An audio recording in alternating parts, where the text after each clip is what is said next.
Since so many of us are currently in the middle of a terrible heat wave, let's talk about some strategies for tiring out your dog when it is hotter than the hinges of hell outside. Hi, my name is Taylor Lima and I'm a professional dog trainer. Because I know somebody is going to say it, obviously most people are aware that you could just get up very early in the morning before it gets too hot, or go out after the sun goes down in the evening when it's cooled off a little bit, but there are a lot of reasons why that might not work for some people every single time it's hot out.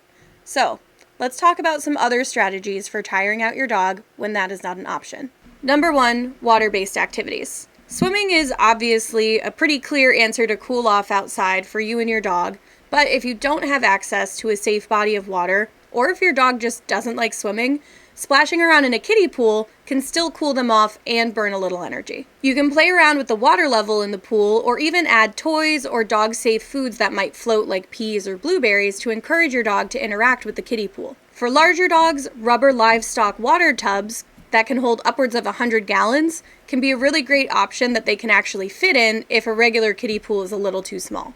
There might be more options for exposing your dog to water than you think. A lot of doggy daycares, kennels, and even training facilities now have indoor pools for dock diving or swimming lessons. Or you might be able to find a local property on Sniff Spot that has access to water. Doing a quick online search might yield more results than you think. You just need to be careful with your dog taking in too much water too quickly or ingesting a lot of air while they're also ingesting water. Both of these things can cause bloat, which is a condition where the dog's stomach twists in on itself, and this can be extremely dangerous or fatal. So please be cautious, especially if you have certain breeds, and always make sure you're keeping your dog's safety in mind. Number 2, hide and seek. The following is a clip from my course, Recalls to Perfection, which is an online class to teach your dog how to come when called. Hide and seek is not only a great game for working on your recall skills, but it's also an awesome way to tire out your dog inside. Now, hide and seek is a great game to get the whole family involved because it's very easy to play. Even kids can do it. And it's also usually easier to do hide and seek indoors than outdoors. To start the game, you're going to have to make sure your dog isn't following you.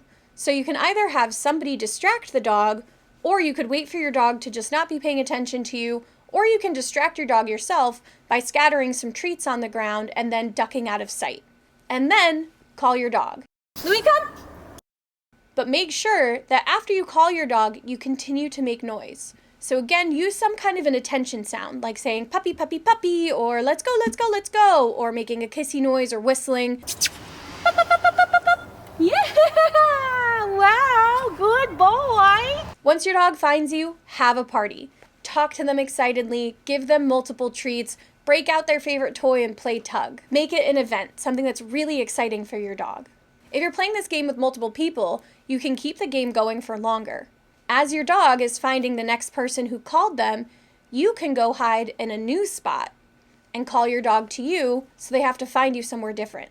If you're playing this by yourself, you could distract your dog again, or you could just end the game. Totally up to you.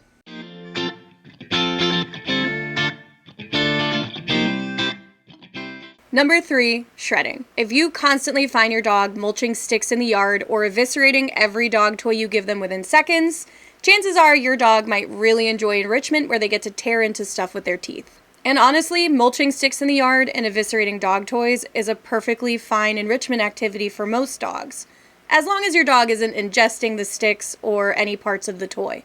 But if you're looking for other opportunities to give your dog chances to shred stuff, look no farther than your mailbox. You probably get junk mail or sales flyers or have old checks lying around that you were going to shred anyway.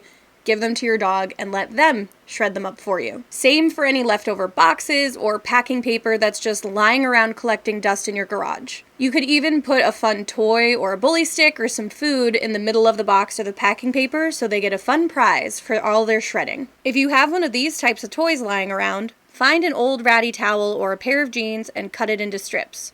Wrap up a couple pieces of your dog's kibble or some treats into the fabric and stuff them into the ball.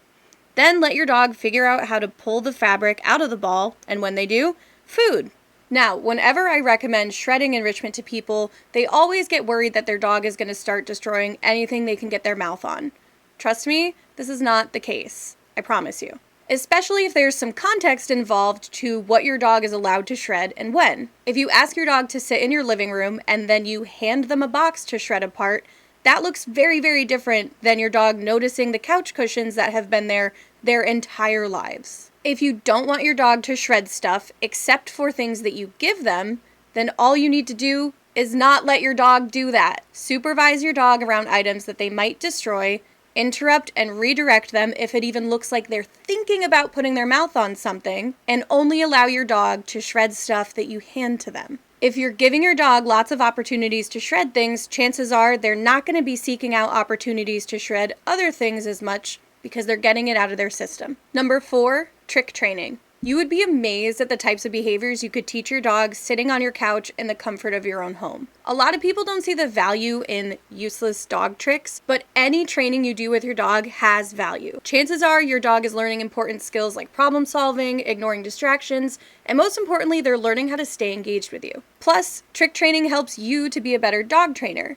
You're going to be working on your mechanics, finding the types of reinforcement that your dog likes best, and learning new skills for eliciting the types of behaviors you want to see. Not to mention that training can give your dog a big mental workout and sometimes even a physical workout too. Plus, you could teach your dog actual useful skills like picking up stuff that you've dropped on the floor or filing their own nails on a scratch board. There are a ton of free training videos online to walk you through teaching pretty much any behavior you could think of. But if you need a little bit more structure, maybe check out the AKC or Do More With Your Dog's Trick Dog program and look at the lists for earning a Trick Dog title. Each of the programs have specific lists of tricks to teach for different levels, so even if you don't plan on ever submitting for a title, you could use that as a guide for having a direct list of what specific tricks to teach if simply spend 30 minutes teaching your dog a trick is too broad and overwhelming for you. I have a whole playlist of trick training tutorials that I'll link below if you want to get started there.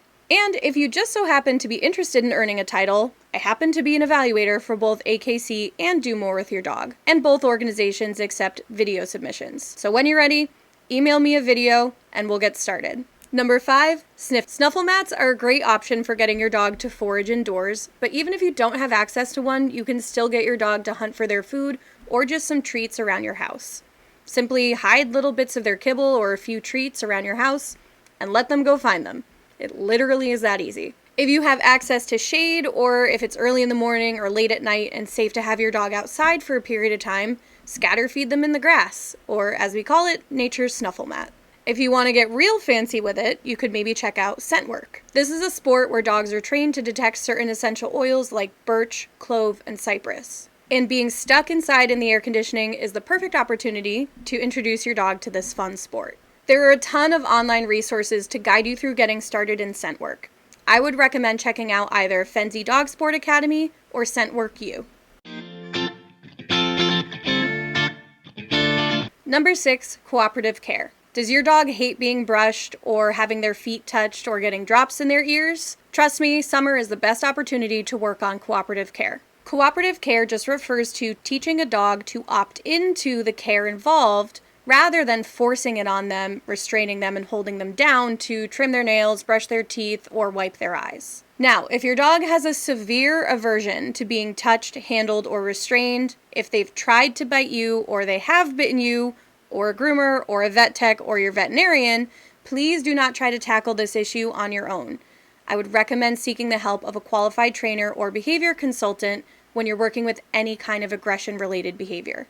But there are some safer things you can do to start working on your dog's aversion to certain items, including things around your house. If your dog hates your vacuum or your blender, this is a great exercise to do for that as well. The actual science-y name for what we're about to discuss is called systematic desensitization and counterconditioning, which sounds crazy, but it's actually pretty simple. All we're going to do is expose your dog to modified versions of the thing that they don't like and pair that stimulus with stuff they do like. So, you're going to find a version of the thing your dog is scared of that they can tolerate.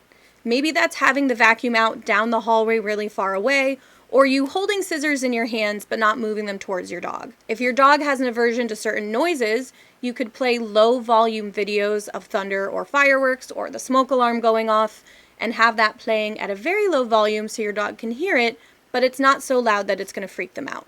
And then all you do is simply pair that stimulus with stuff your dog likes. Pick up the scissors and chuck a few treats on the ground. Turn on the video of thunder and then give your dog a bully stick to chew on for a few minutes. And when you're ready for the fun to stop, you take the fun thing away, you turn the noise off or you put the item away, and you move on with your life like nothing happened. Rinse and repeat, several repetitions daily, and you'll probably see some really big improvements to your dog's relation to the cabinet where you keep your eardrops or the Dremel that you want to do your dog's nails with. There's a very useful exercise for cooperative care that's called the bucket game, and I'll link a video to that below.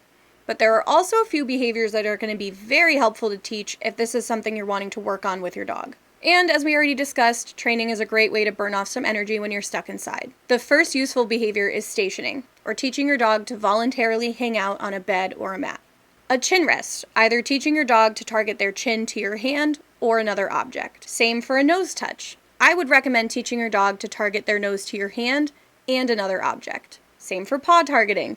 Teach your dog to put their paw in your hand and on an object. And lastly, teaching a stay can be really, really helpful. We don't want to force our dog to remain in a position while we do stuff to them, but if we build duration for our dog holding a sit, a down, and a stand, that's going to make a lot of cooperative care training much, much easier. You're a good boy.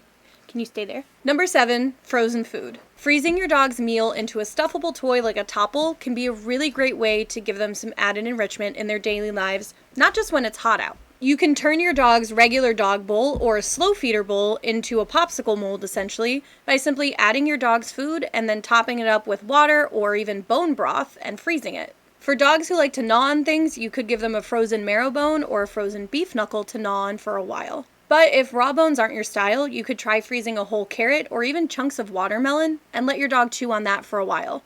It's less bacteria-ridden anyway. You could also freeze your dog's kibble or whatever type of food they eat with some water in a Tupperware container and make one big giant ice cube out of it and then just let them have at it. Number 8, distraction training. Teaching your dog how to keep their listening ears on despite anything else going on in the environment around them is not just a great training opportunity, but it's a very crucial life skill for all dogs. And it's something that most people don't seem to realize you should be training in your house before you train it out in the world. If your dog can't hold it down while you drop a treat in front of their nose in the living room, good luck getting them to sit on the sidewalk as another dog walks by. I like to add distractions as I work on duration for behaviors like sit, down, stand, and place. While my dog is in position, I'll walk away from them, turn my back, try to walk behind them, walk out of sight, wave my arms in the air, try and tie my shoes, sit on the floor, sit in a chair, spin around in circles, rifle my treat bag, hold a toy in my hand, drop the toy on the ground, drop some treats on the ground, step over your dog, bounce a ball right next to them. Whatever you can think of to add as a distraction, slowly work your way up to more and more challenging distractions, but start with something easy first. And all you do is simply reward your dog for holding position while the distraction is happening next to them, or in front of them, or behind them. Number 9, indoor foraging puzzles. Think dog-safe obstacle course combined with scatter feeding. If you have some spare couch cushions, laundry baskets, broom handles, cones, or any other item your dog could touch, interact with, or stand on that is not going to injure them, that's all you need to do this awesome activity that will help to build your dog's confidence and foster better independent problem solving. All you're going to do is simply arrange your items in a way that your dog can safely explore. I like to set things up that my dog can put their paws on, crawl under, or even get completely on top of with all 4 paws. Just make sure your obstacles are appropriate for your dog's size, age, and physical aptitude. And please, again, make sure you're being safe. I would recommend doing this on some kind of non-slip flooring like carpet, or even in your basement if you have a concrete floor. And make sure there's nothing that could fall on top of your dog or that your dog could slide off of and hurt themselves. We don't want them getting injured and we don't want them getting scared. Then simply scatter your dog's food or some treats over all of the obstacles, and then take a step back and let them solve it themselves. Don't pick up a piece of food and try to lure your dog onto something or stand on the other side of an obstacle and try to call your dog over it. Sit in the corner, scroll on your phone, read a book, or fold some laundry, but be hands off. But make sure you're there so you can still supervise for safety. Foraging puzzles allow your dog to freely interact with different objects without any perceived coercion from you. Your dog is not on a leash. They are not being bribed to put their paws on the overturned laundry basket in order to get a piece of cheese. They can decide what they're comfortable with and how much and when. If they want to opt out, that's fine, but they'll get more treats if they opt in. And because there's no perceived force or coercion, and they can opt out at any time or choose not to interact with certain things, but they get rewarded for choosing to interact, they're going to choose to interact on their own more and more. Like I said before, this is a great exercise for building problem-solving skills and building your dog's confidence. Number 10, obedience, baby. And when I say obedience, I am not talking about sitting down. Well, okay, I kind of am, but I'm talking about it specifically in regards to rally obedience and competition obedience, which are two dog sports that will test your dog's skills in a very challenging environment. The fundamentals of these two sports are basic behaviors. Sit, down, stand, stay, heel, coming when called, all basic things all dogs should know. But with added challenges of distance, distractions, duration, and of course, not being able to reward your dog until you're well out of the ring. Now, your dog might know how to sit or down or stay. Maybe they even know stand. Maybe they can even heel a little bit. But as you will quickly discover if you get involved in these two sports, your dog's understanding of those skills might be a little bit lackluster or might be different than you thought it was. Working on your dog's ability to quickly snap into different positions in front of you, at your side, and at a distance are the perfect thing to work on when you're stuck indoors. And trust me, they will prove not only useful in the ring, but in real life too. Another foundation skill when it comes to heeling is teaching your dog to pivot their feet on an object. This is used to eventually teach the dog how to swing pivot into heel position. This skill is also useful for teaching a side pass, and I have a whole video on it that I'll link down below. Thank you so much for watching, and let me know if you have any tips or tricks for keeping your dog cool in the summer heat below. I'll see you next time, and happy training. Don't make me laugh. Serious. I can't be like, it's hot, your dog might die. That doesn't look good. If you constantly find your dog tearing mulching sticks. Lock in. Chester and lock in, dude. Okay. Hello. Are you helping? Oh, hello. I would be a terrible actor. Okay. Chester. Can you read the script?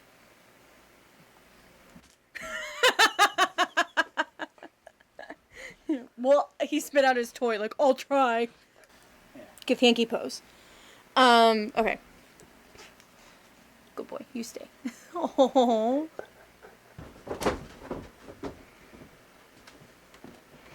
I mean, what timing for them to start banging around? Freezing your dog's meal into a stuffable toy like a topple, never mind the 80 pounds of whatever's happening over here. Keep going. Just keep going. Oh, now he's squeaking. It's chaos. Can you hear it?